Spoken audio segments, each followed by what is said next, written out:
Hi, I'm Shaylee Adams and this is my client Hunter Massey, and we are going to demonstrate what kind of exercises we would be doing in a program focusing mainly on stability and mobility in the phase 1 ACE model. So Hunter, I'm going to have you lay down. We're going to start with a moist heating pad to the cervical and lumbar regions. I do this for my patients to allow their blood flow to increase circulation in specific target areas that we'll train today. I usually have my clients lay, they could do it supine, laying on their back for about 10 minutes to allow that to deeply penetrate those areas. So for the sake of time, we're going to cut that a little bit short. And after they heat for about 10 minutes, we do our static stretching. So we'll jump right into it. We're going to start with the upper trapezius. So Hunter, place your right hand over your head, tuck your left hand behind your back, and then gently apply some pressure and tilt your head to the side. And then I want you to keep your eyes and head facing straight forward. Once you feel a deep stretch in the lateral side of that muscle and your neck, you're just going to hold that for 30 seconds. This exercise, it really targets that upper trapezius muscle. This is one that Hunter is very tight in. We would do this exercise 3 times for 30 seconds, and we do it bilaterally on both sides.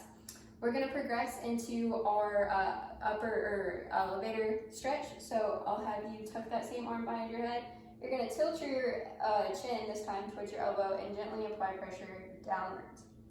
This stretch targets the levator muscle group. It is kind of posterior, kind of running straight down their back.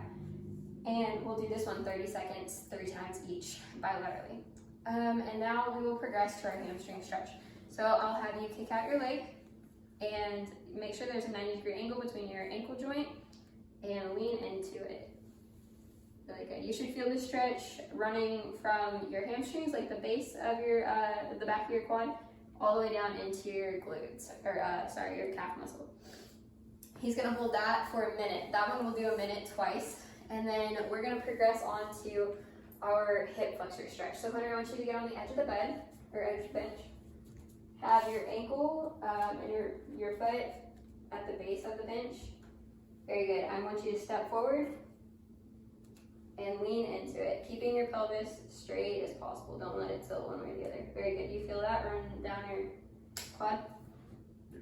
Okay, so this stretch targets their hip flexor muscle group. This is a really good stretch for people who test positive for the Thomas stretch. It's one of the 3 indicator muscle groups that will tell you whether or not they are tight and need to increase their flexibility in that region. So he tested positive for that on the Thomas test. This we will hold for a minute. We'll do this one twice as well, bilaterally. And now we're going to do the piriformis stretch. So Hunter, I'm going to have you lying supine. Good. On the back. Place your feet flat on the bench for me. Very good. Put your right foot over your knee, or your left foot over your knee. Rest right there and grab through that fold. Grab right in the popliteal region and pull straight forward. Make sure you rest your head on the bench. Good. And this static stretch targets his gluteal muscles. It also can kind of work your IT band as well. It's not a very comfortable stretch. Most people will tell you that they don't prefer it, but we hold this one a minute and we do it twice bilaterally on each side. Very good, Hunter. Okay, so that concludes our static stretching. Now we'll go into the exercise phase of our session. We're going to start with the nerve glide 90-90s. So you're going to be laying back down again on your back. Good. Grab the popliteal region again behind your leg, just one of them, just one leg at a time. Good. And then rest your calf. And now bring that foot up and point it while you lift up. Very good. And once you get to the top, flex your foot to a 90-degree angle. Beautiful. Hold that stretch for about 5 seconds. We'll count 1, 2, 3, 4, 5, and then flex it again. Very good. Come back down. The most important part about this exercise is that there's a 90-degree angle in between his hip joints, and that he always is plantar flexing his foot whenever he gets to the top. This is a nerve glide, like a peripheral neuromuscular facilitation exercise that helps alleviate some of the tension in those nerves. All right, Hunter, now we're going to do our lower trunk rolls. So you are laying in the right position, but I want you to keep your knees together, your feet together. You're going to drop your knees to about where my hand is. Good, keeping your torso flat on the table, good. Hold for about 3 seconds. 1, 2, 3, and then go to the other side. Beautiful, perfect. We do this exercise to alleviate some of that tension in his spinal column. A lot of those cervical discs, they get really tight, and this is just a very relaxing kind of tension relieving exercise that a lot of the clients do appreciate. We'll do this one, we'll go side to side about 20 times, and we'll do it twice with a rest in between about 30 seconds is all they'll probably need. And now we're going to do our knee to chest exercise. So Hunter, grab behind your hamstrings, and then pull those knees, tuck those knees straight into your chest as far as you can. Good, and just hold that. We're gonna do this stretch for about a minute, and we'll do it twice. This is another stretch or exercise for the lumbar spine that really helps alleviate some of that tension around that area. All right, honey, you can relax. Now we're going to do our open book. So I want you to lay on your side. Doesn't matter which side, because we'll do it on both. Arms are gonna be straight out in front of you, very good. I want you to follow your top hand with your eyes and let it come all the way across your body. Beautiful. And stop till you feel you cannot go any further. Perfect. And you hold that for about 3 seconds at the end, and then he's going to gradually come back. We'll do this exercise, we'll do this one 2 sets of 10, just due to the fact that he doesn't need to do it more than 20 times or 10 times. So you can come on up. We're actually going to do the clamshells. So this is a strength training exercise that targets not only your core muscles, but also your glutes and your quads and your hamstrings as well. So we use a monster walk band. Sometimes people call them performance better bands. It's just like a TheraBand in general.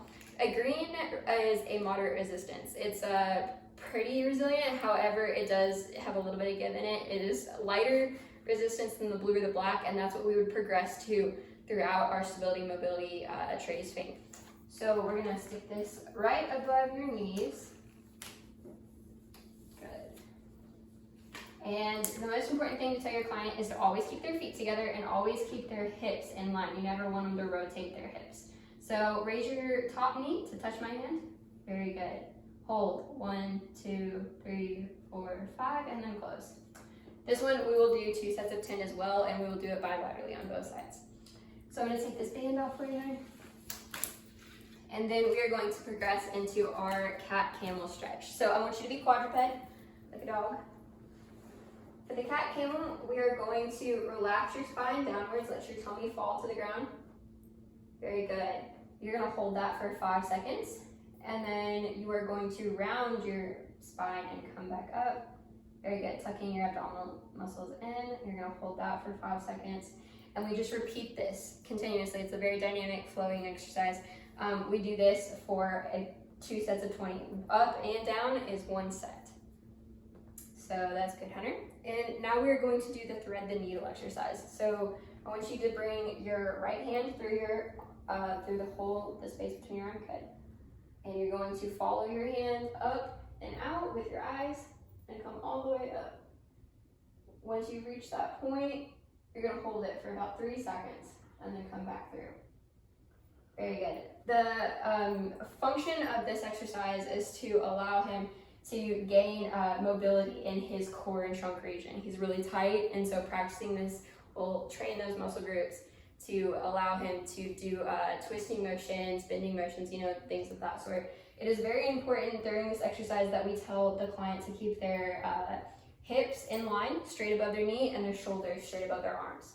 The next exercise we are going to be doing are bird dogs. So bird dogs, you have the client take their left leg or their left arm and right leg, and you have them hold out. The most important aspect of this exercise is that their back stays completely straight. You tell them, pretend like you have a rod on your back. Make sure you engage your core muscles, that they're tight and tucked in. And then they will hold this position for 10 seconds, and they will do it 20 times each side. If some clients can't seem to keep their back straight and they start to do this motion and they let it come out, I will actually place like a dowel rod or a broomstick on their back to make sure it doesn't roll off, and that they can mindfully keep that aspect of the exercise integral. So we're going to do our scapular retractions for our next exercise. So I'm going to have you hop off the bench. We're going to come over to the wall. First scapular retractions, you tell the client to keep their, make a 90-degree angle with their torso and their arms. You have them placed against the wall and you start with their hands right here. You tell them to squeeze their shoulder blades together, push off that wall and let their elbows touch it. You hold that for 10 seconds. We go back and forward. Very good. We do this one, we do this for a minute straight and we'll do it twice.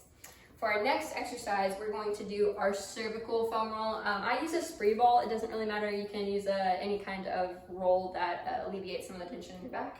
So I start with placing the spray right at the base of his scapular blades. And then I just tell my client to lean up against it, create a little bit of space between their wall and their feet, make sure that they press their body weight to it, and then gradually come down with the ball till it hits about the top of their neck, and then slowly roll up. It's a very gradual, slow foam roll, and that helps circulate some of the blood to that tissue as well. So for our last exercise, we are going to do our iliotibial foam roll. This is the least favorite of many clients or patients. They will all tell you that they do not appreciate this.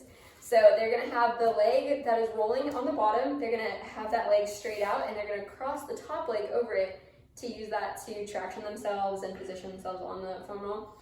The most important aspect of this exercise is that they do it slowly. No like really fast up and down motions. You want it to be a slow, dynamic, fluid motion. And they do this for 1 minute and they'll do it 3 times each. This is on bilaterally, both legs. And that concludes our exercise session.